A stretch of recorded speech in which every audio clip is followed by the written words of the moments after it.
Hello aspirants, welcome to the YouTube channel of Apti Plus Academy for Civil Services. In this class, we are going to discuss important strategy for our upcoming WBCS exam.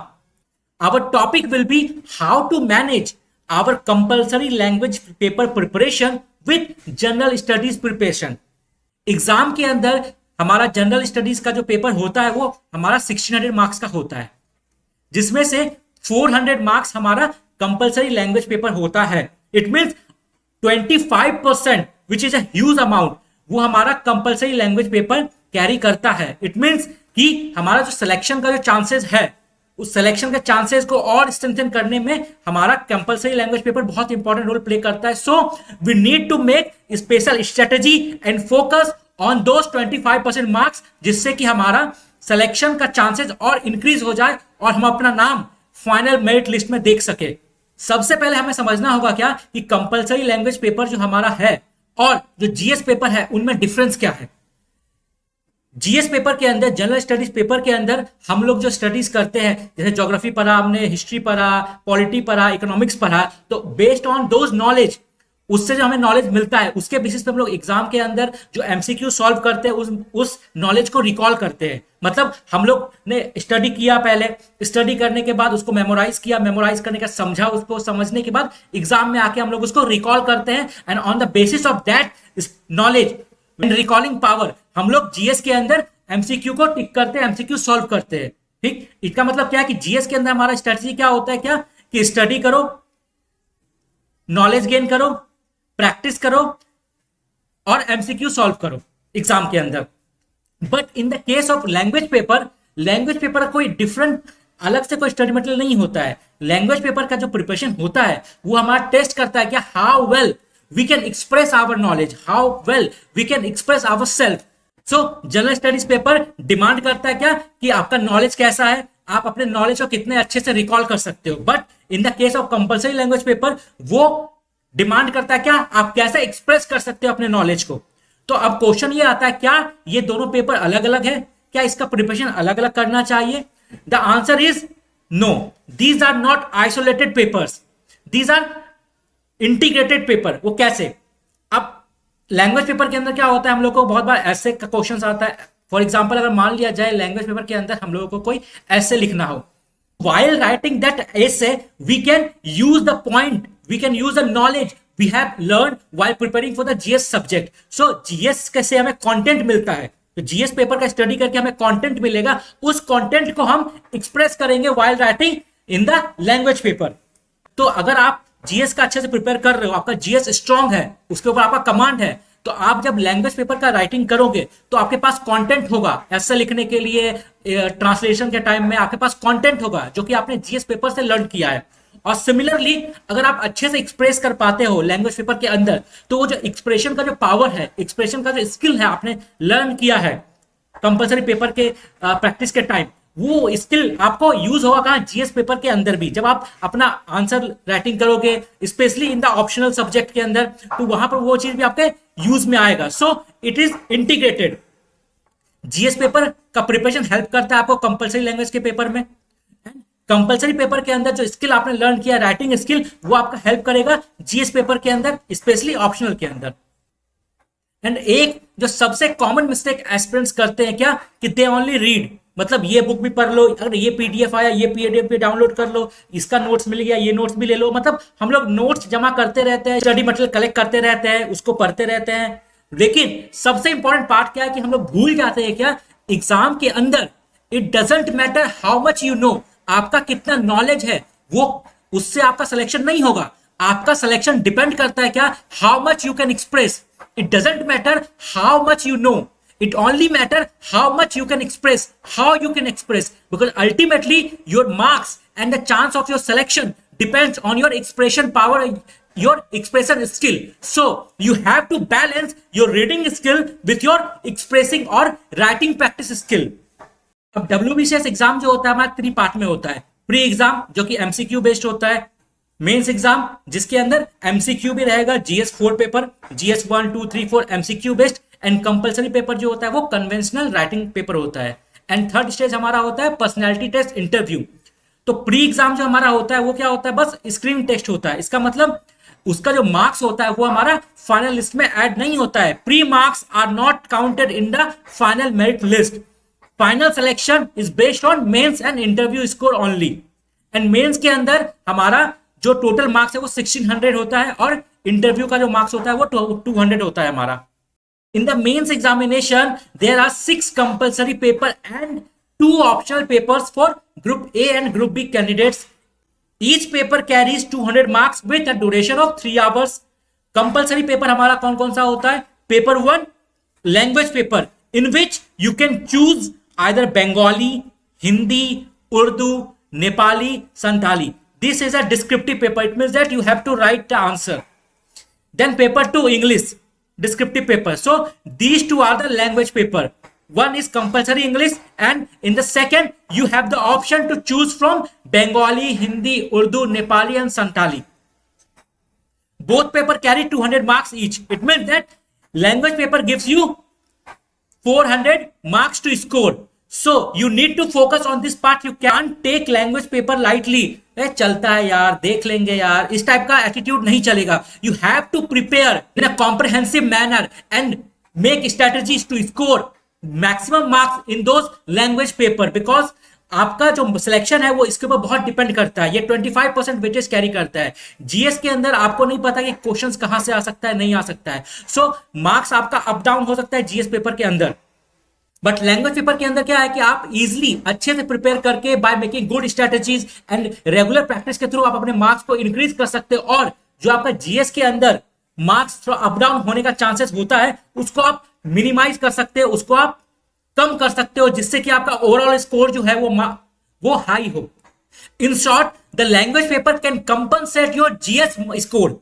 So you need to focus and give equal respect. Why I said respect? Because बहुत सारे students क्या करते हैं ना कि वो इसको seriously नहीं लेते. अरे ये तो लैंग्वेज पेपर है, ट्रांसलेट ही तो करना है, कर लेंगे. ट्रांसलेट ही तो करना होता है, पढ़ के कर लेंगे. ट्रांसलेट ऐसे ही तो लिखना है, ग्रामर का ही तो क्वेश्चन रहेगा, कर लेंगे.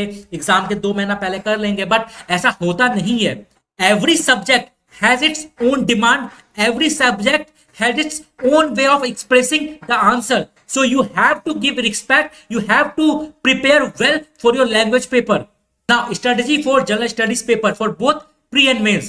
सबसे पहले इंपॉर्टेंट क्या होता है कि you have to work on your foundation. उसके लिए क्या करना है? सबसे पहले you have to go through the syllabus. Because जो syllabus होता है वो आपको बताता है क्या कि एग्जाम का पैटर्न क्या है, एग्जाम का जो क्वेश्चन पैटर्न है वो क्या है, एग्जाम का सिलेबस क्या है, एंड आपको क्या क्या स्टडी करना है. सिलेबस जो है वो आपको आइडिया देता है कि हाँ ये सिलेबस का पार्ट है. बट क्वेश्चंस कैसे आएगा एग्जाम के अंदर, क्वेश्चन पैटर्न क्या होगा, ऑप्शंस कैसे होंगे, वो आपको आइडिया देता है previous years questions. So syllabus plus previous year's question is your only guiding light in this examination. It helps you to guide and protect you from diverting from the path.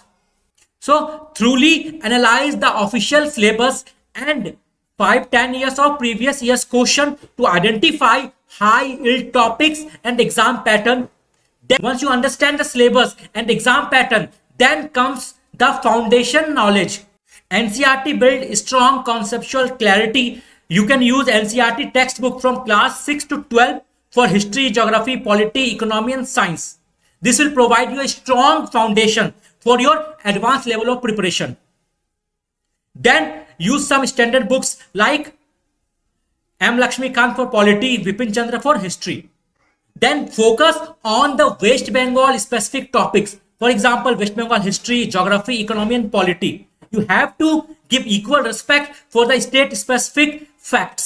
For example, the history of West Bengal, the geography of West Bengal, the economy of West Bengal, the economic survey of West Bengal, the budget of West Bengal. So this is the overall strategy for the examination. Now subject wise studies.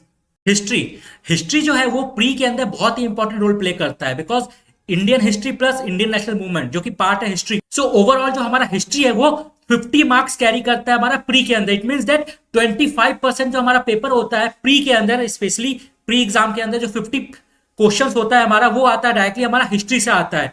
So focus on ancient, medieval, modern India and more focus on the freedom struggle, because freedom struggle part carry 25 marks in the pre-exam.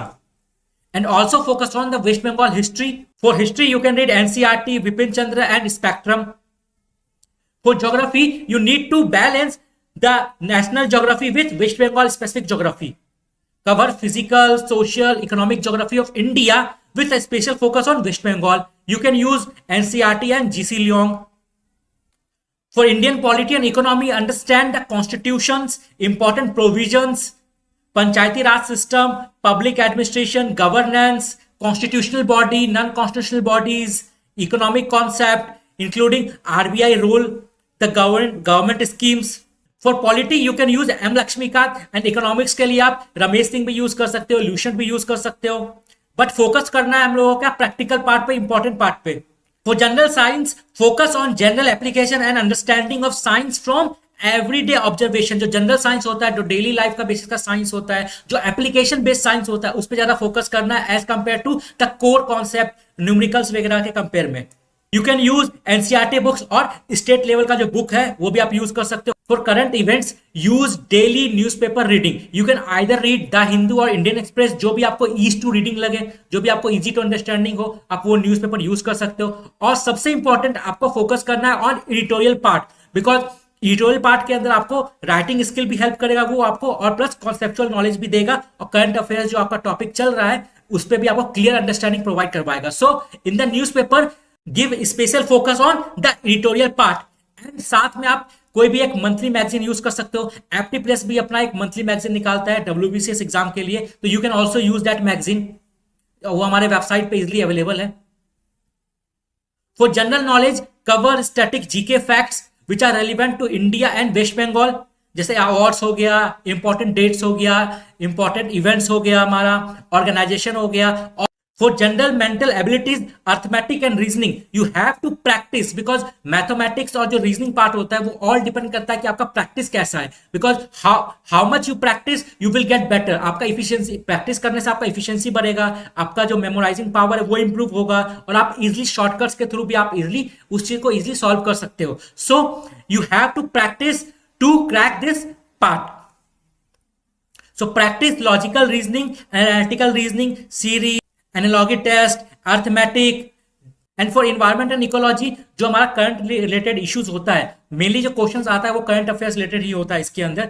And so NCERT के अंदर जब आप geography prepare करोगे तो बहुत सारा part आपका वहां से भी कवर हो जाएगा. ना वापस आते हैं हमारे आज के कोर टॉपिक के ऊपर, क्या कि कैसे जनरल स्टडीज के प्रिपरेशन को और लैंग्वेज पेपर के प्रिपरेशन को बैलेंस किया जाए, जिससे कि हम एक बैलेंस वे में ओवरऑल मेंस प्रिपरेशन कर सके और अपने मार्क्स को मैक्सिमाइज कर सके. सो जनरल स्टडीज पेपर फोकस करता है क्या, व्हाट यू नो, जो आपने पढ़ा है उसको आप कितना जानते हो, उसके बेसिस पे आप रिकॉल करके एमसीक्यू सॉल्व करो. सो general studies paper focus on what you know. इसके अंदर आपको क्या क्या स्किल चाहिए, एनालिटिकल स्किल चाहिए, फैक्चुअल रिकॉलिंग पावर चाहिए, लिंकिंग पावर चाहिए कि आप कैसे नॉलेज को लिंक कर पाते हो एमसीक्यू सॉल्व करते टाइम. और इसका सिलेबस क्या क्या होता है हमारा, history, geography, polity and economy. And in the case of language paper, language paper का फोकस किसमें होता है हमारा, हाउ यू एक्सप्रेस इट, कैसे आप अपने नॉलेज को एक्सप्रेस करते हो, कैसे आप खुद को एक्सप्रेस करते हो. In the language paper you need to develop the expressive clarity skill, the grammar skill, and कैसे आप एग्जैक्टली टू द पॉइंट लिखते हो, आंसर को एक्सप्रेस कर पाते हो कम से कम वर्ड के अंदर, वो मैटर करता है in the case of language paper. And language paper जो होता है उसका सबसे इंपॉर्टेंट जो स्टडी मटेरियल होता है हमारा होता है वो न्यूज़पेपर. न्यूज़पेपर से आपको कंटेंट भी मिलता है, वो कंटेंट आपको जीएस में भी काम आएगा. और न्यूज़पेपर के अंदर जो राइटिंग लिखा होता है ना, जो एडिटोरियल लिखा होता है, जो न्यूज लिखा होता है, वो आपको पैटर्न सजेस्ट करता है कि कैसे एक्सप्रेस करना है, कैसे आपको लिखना है आंसर, तो वो आपको हेल्प करेगा आपके लैंग्वेज कंपलसरी पेपर के अंदर में भी. सो newspaper is a complete material, because वो आपको कंटेंट भी प्रोवाइड करवाता है फॉर जीएस पेपर, और आपको वो स्किल भी डेवलप करवाता है for language compulsory paper. So newspaper provide you the current affairs, जो कि आपका जीएस पेपर में हेल्प होगा, प्लस उससे आप अपना वोकेबलरी भी डेवलप कर सकते हो जो आपको लैंग्वेज पेपर में काम आएगा. देन आप अपने आर्गुमेंट्स को कैसे आपको प्रेजेंट करना है ऐसे के अंदर, अपने आर्गुमेंट्स को कैसे रखना है, अपने पर्सपेक्टिव को कैसे रखना है, अपने बातों को कैसे एक्सप्रेस करना है, वो आप न्यूज़पेपर से सीख सकते हो. सो न्यूज़पेपर जो है वो आपको बहुत ही हेल्पफुल है in the preparation of WBCS exam. But you have to identify which part of the newspaper is important for exam and which is not relevant for your exam, because your time is limited. So with your limited time you have to set the priority make strategy and work while remembering the syllabus and exam demand. Mains exam के अंदर हमारा दो compulsory language paper होता है। Paper one, उसके अंदर हम लोग बंगाली, हिंदी, उर्दू, नेपाली, संथाली, इनमें से कोई भी एक लैंग्वेज यूज कर सकते हैं। सो सबसे इंपॉर्टेंट है you have to select the language you are the most comfortable and are easy to understand and express your knowledge. So paper one के अंदर जो हमारा मेन सिलेबस होता है वो लेटर राइटिंग हो गया, रिपोर्ट ड्राफ्टिंग हो गया, प्रेसी राइटिंग हो गया, कंपोजिशन हो गया, then translation from English to the chosen language. 200 marks, 3 hours. Questions are of matriculation or equivalent standard. Then compulsory paper 2 English syllabus, letter writing, report drafting, precis writing, composition and translation from your chosen vernacular language to English. So strategy for the language papers: revise fundamental grammar rules. Because आपका जो grammar express आप कर रहे हो तो आपका grammatical mistakes नहीं होना चाहिए, तो ग्रामेटिकल अच्छा होना चाहिए आपका, देन वोकेबलरी आपका अच्छा होना चाहिए, दोनों में, इंग्लिश के अंदर में भी और आप जो चूजन लैंग्वेज होगा आपके उसके अंदर में भी। So you have to develop the grammar skills and your vocabulary skills in both English and chosen vernacular language. और अगर आपने बंगाली चुना है तो आप आनंद बाजार पत्रिका पढ़ सकते हो, उसके अंदर बंगाली आर्टिकल्स आप पढ़ सकते हो। अगर आपने हिंदी चुना है तो उसके अंदर आप दैनिक भास्कर पढ़ सकते हो। तो सेम अगर आपने उर्दू चुना है तो आप कोई उर्दू का एक न्यूज़पेपर चूज कर सकते हो।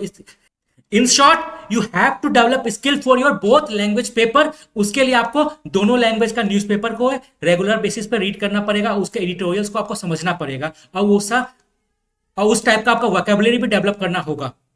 तो newspaper help to improve flow, modern writing style and current knowledge. तो writing practice is most important. Regularly practice essay writing, report writing, letter and precis. This is important for improving speed, clarity and structure. And most important, translation के time में ना एक common mistake जो हम लोग करते हो क्या होता है कि ट्रांसलेशन में जैसे होता है एग्जैक्टली ट्राई करते हैं क्या कि पॉइंट टू पॉइंट हम ट्रांसलेट करें, बट ऐसा नहीं होता है, ठीक है। क्योंकि क्या होता है कि लैंग्वेज में बहुत टाइप, अलग अलग लैंग्वेज का अलग अलग एक्सप्रेशन होता है। इसीलिए वाइल ट्रांसलेटिंग फोकस ये करो क्या, लाइन टू लाइन ट्रांसलेशन ना करके जो ओवरऑल जो मैसेज होता है, जो ओवरऑल कोर है उस आर्टिकल का जिसको ट्रांसलेट हम लोगों को करना है, उसका कोर मैसेज को हम लोग समझ के जो हमारा लैंग्वेज है उसमें एक्सप्रेस करें instead of line by line translation. Then review your answer and जो आपके मेंटर है, जो सीनियर्स है, जो टीचर्स है, उनसे आप टाइम टू टाइम अपना आंसर को चेक करवा के उनके फीडबैक ले सकते हो और इंप्रूव कर सकते हो अपने राइटिंग स्किल्स को। Strategy for language paper: while writing the essay choose simple but effective language. कोई आपको शेक्सपियर नहीं बनना एग्जाम के अंदर, आपको बस अपना जो नॉलेज है, अपना जो एक्सप्रेशन है वो अच्छे से एक्सप्रेस करना है। डिमांड ऑफ द क्वेश्चन, जो डिमांड ऑफ द एसे है ना, उसको आपको फुलफिल करना है एक सिंपल लैंग्वेज में, एक इफिशिएंट मैनर में। So choose simple but effective language, practice structuring essay with an introduction, body, paragraph and conclusion. तो आपको स्ट्रक्चर पे ध्यान देना है एसे का। Focus on the logical flow. While drafting report, learn standard format for reports. जैसे newspaper के अंदर आप लोग रिपोर्ट्स देखते हो, रिपोर्ट राइटिंग, उससे आप सीख सकते हो कैसे आपको रिपोर्ट राइटिंग करना है। Report writing must include the facts, figures and the objectivity. कुछ भी आलतू फालतू नहीं लिखना है, पेपर नहीं भरना है, आपको टू द पॉइंट लिखना है रिपोर्ट के अंदर। लेटर राइटिंग, लेटर राइटिंग जो होता है वो डिफरेंट डिफरेंट टाइप का होता है, फॉर्मल होता है, इनफॉर्मल होता है, ऑफिशियल होता है। So you have to understand different type of letter writing, whether it is formal और इनफॉर्मल। ऑफिस के लिए लिखा जा रहा है, टीचर को लिखा जा रहा है, या फिर फ्रेंड्स को लिखा जा रहा है, फैमिली को लिखा जा रहा है, and their respective format. Precis writing, practice summarizing, capturing the main idea without adding personal opinion. देखो प्रीसियस राइटिंग में बहुत बार क्या होता है ना कि बहुत सारे एस्पिरेंट्स क्या करते हैं, उसको पढ़ के अपने वर्ड्स पे लिखना स्टार्ट कर देते हैं, मतलब अपना ओपिनियन भी उसमें इंक्लूड कर देते हैं। बट प्रीसी राइटिंग क्या होता है कि आपको कुछ नहीं करना है, अपना दिमाग से एक्स्ट्रा नॉलेज नहीं लगाना है उसमें, आपको टू द पॉइंट जो रिपोर्ट में ऑलरेडी दिया गया है बस उसी का आप शॉर्ट फॉर्मेट में, समराइज फॉर्मेट में आपको टू द पॉइंट लिखना है, कुछ भी एक्स्ट्रा एडेड नहीं करना है, अपना ओपिनियन उसमें नहीं इंक्लूड करना है। ऐसे के केस में आप कर सकते हो अपना ओपिनियन इंक्लूड। ड्राफ्टिंग रिपोर्ट में भी आप अपना ओपिनियन दे सकते हो, लेटर राइटिंग में भी आप दे सकते हो, बट प्रीसी राइटिंग में क्या होता है कि आपको अपना ओपिनियन कुछ नहीं देना, आपको टू द पॉइंट जो क्वेश्चन का पैराग्राफ दिया गया है आपको टू द पॉइंट उसी को समराइज करना है। और ट्राई करना है क्या कि जितना लेंथ है उसका, उसके 1/3 में हम लोग कंप्लीट करके समराइज कर दे। एंड ट्रांसलेशन के अंदर जैसा ऑलरेडी डिस्कस किया है क्या कि फोकस करना है क्या, जो कोर मीनिंग है पैराग्राफ का उसको हम लिखे, ना कि लाइन बाय लाइन ट्रांसलेशन करें। अब सबसे कॉमन प्रॉब्लम क्या होता है कि कैसे टाइम मैनेजमेंट हम लोग करें, कितना टाइम हम लोग जीएस पेपर को दे, कितना टाइम हम लोग कंपल्सरी लैंग्वेज पेपर को दे। So you have to balance your preparation and time को बहुत इफेक्टिवली वे में यूटिलाइज करना पड़ेगा। सो टाइम मैनेजमेंट के लिए सबसे अच्छा क्या होता है कि make a realistic time table. ऐसा नहीं कि आपने टाइम टेबल बना दिया कि आज मैं 15 घंटे पढ़ूंगा, आज मैं 16 घंटे पढ़ूंगा, जो होता है ना फिक्स रिजिड टाइम टेबल, वो वर्क नहीं करता है। So make a realistic time table, create a balanced daily weekly routine that include subject language paper and personal well-being. avoid burnout, बहुत ज्यादा प्रेशर नहीं ले लेना है कि आज हमको 14 घंटा करके कंप्लीट करना, आज हमको ये सिलेबस कंप्लीट कर देना, आज तो हमको शेक्सपियर ही बन जाना है ऐसे राइटिंग करके। वैसा नहीं करना है। एक रियलिस्टिक प्रेशराइज नहीं होना है, खुद को एक रियलिस्टिक टाइम टेबल बनाना है जितना आप खुद को एक सस्टेनेबल वे में आप कर सको। देन अपने प्रिपरेशन के अंदर जो आपका सब्जेक्ट्स होता है, जो आपका टाइम टेबल है, उसके अंदर आपको प्रायोरिटी सेट करना पड़ेगा। Allocate study hour based on subject weightage, personal strength and weaknesses. जिस सब्जेक्ट में आप वीक हो उसको जरा आप टाइम डेडिकेट करो। जो सब्जेक्ट एग्जाम में ज्यादा कैरी करता है, ज्यादा मार्क्स कैरी करता है, उसको आप ज्यादा वेटेज दो, ज्यादा टाइम दो, ज्यादा टाइम एलोकेट करो उसके अंदर। ठीक, जो आपको चैलेंजिंग सब्जेक्ट लगता है उसको आप ज्यादा टाइम एलोकेट करो। इट मींस दैट आपको जो ज्यादा डिफिकल्ट पार्ट लगता है या फिर जो ज्यादा वेटेज कैरी करता है उसको ज्यादा वैल्यू देना, उसको ज्यादा टाइम देना, वहां पे ज्यादा एफर्ट देना, जो जिससे कि आपका जो वीक पार्ट है, जो वीक सेक्शन है, उसको आप स्ट्रॉन्ग कर सको और एग्जाम के अंदर आपका कोई भी वीक पॉइंट ना रहे। आप एक फुल प्रिपरेशन मोड के साथ आप एग्जाम में जाओ और अपने मार्क्स को मैक्सिमाइज करो। Dedicate language slot, daily basis पे आपको लैंग्वेज पेपर प्रैक्टिस करना है, लेकिन साथ में ये भी ध्यान रखना है कि जीएस पेपर का जो प्रिपरेशन है वो आपका कॉम्प्रोमाइज ना हो। मतलब डेली बेसिस पे आपको जीएस भी प्रिपेयर करना है और लैंग्वेज पेपर भी प्रिपेयर करना है। So you have to balance both. But सिर्फ पढ़ने से काम नहीं चलेगा, you have to revise and practice. So make schedule regular slot for revision और previous year topics, previous year questions practice आपको करने के लिए आपको टाइम डेडिकेट करना पड़ेगा।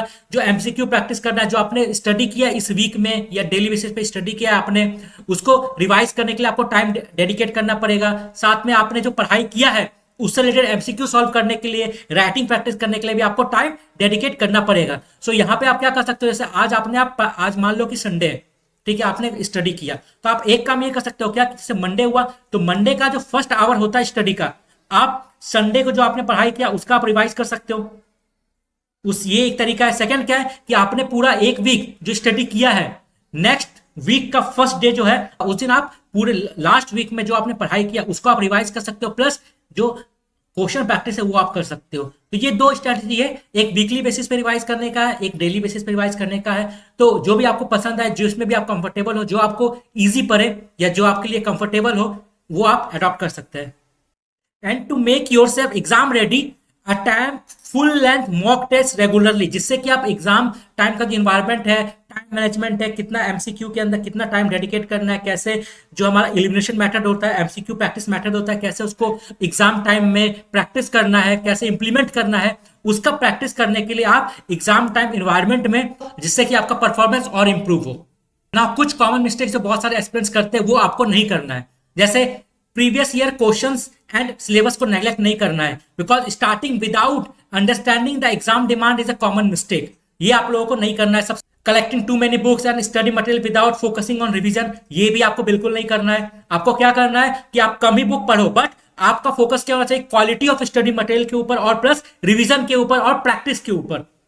बहुत सारे स्टूडेंट्स क्या करते हैं, लैंग्वेज पेपर को वैल्यू नहीं देते उतना, but you have to remember that 25% जो है हमारा मार्क्स मेंस का, वो डिपेंड कर रहा है हमारा लैंग्वेज पेपर के ऊपर। सो ये जो लैंग्वेज पेपर है वो आपका सिलेक्शन करवा भी सकता है अगर आपने सही इसको वैल्यू दिया, सही इंपॉर्टेंस दिया, और अगर आपने इसको इंपॉर्टेंस नहीं दिया, इसको वैल्यू नहीं दिया, टाइम नहीं दिया, तो ये आपका सिलेक्शन का चांसेस भी रिड्यूस कर सकता है। स्टूडेंट्स आंसर राइटिंग प्रैक्टिस भी नहीं करते, सोचते अरे पढ़ाई कर लेते हैं, अभी एग्जाम के कुछ महीने पहले हम लोग स्टार्ट करेंगे राइटिंग प्रैक्टिस। तो वैसा बिल्कुल नहीं करना है। आपको डेली बेसिस पे आपको राइटिंग प्रैक्टिस करना है, जिससे कि आपका इफिशियंसी और इंप्रूव हो, आपको स्ट्रक्चरिंग का आइडिया हो जाए और आपका जो एक्सप्रेशन पावर है, एक्सप्रेशन स्किल है, वो इंक्रीज हो और एग्जाम के अंदर आपका जो मार्क्स है वो और ज्यादा हो। मॉक टेस्ट इग्नोर नहीं करना है, बिकॉज वो आपको एक एग्जाम लाइक इन्वायरमेंट देता है जहां पे आप टाइम एंड प्रेशर बैलेंस करना सीखते हो। इंपॉर्टेंट, प्रेशर नहीं लेना है, एक हेल्दी सस्टेनेबल रूटीन मेंटेन करना है, जहां पर आप स्टडी हुआ, अपना राइटिंग प्रैक्टिस हुआ, रीडिंग प्रैक्टिस हुआ, उसके साथ साथ जो आपका जो बॉडी है, हेल्थ है, आप वो भी बैलेंस कर सको easily. So you have to maintain a balance routine where you can dedicate your time for reading, writing and for your healthy life style. इससे ओवरऑल आपका इफिशियंसी इंप्रूव हो और आप अपना बेस्ट दे सको एग्जाम के अंदर और आपका नाम फाइनल मेरिट लिस्ट में आए. At the end, always remember consistency is the key. So keep going. Best of luck for your exam.